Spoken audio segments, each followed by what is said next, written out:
Қайырлы таң, ақ жаулықты аналар, сұлу ханшайымдар. Мен қоржынға мына жіптерді төгіп отырмын, яғни орап отырмын. Қазіргі жастардың тілімен айтқанда орап отырмын.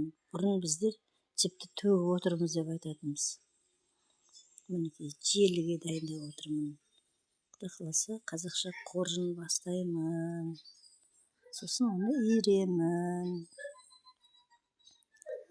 Мына қимылдаған жақсы, кішкене біздің жасымызда. Жасым 70-ге жақындап қалды, Құдай қаласа. Алланың берген жасы. Бұл да бір спорттың бір түрі. Кішкене осыны орап, одан иіремін.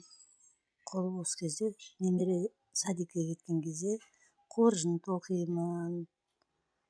Жақсы, аман болыңыздар. Әр шаңырақта қуанышты күндер көп болсын, ауырмаңыздар. Мінекей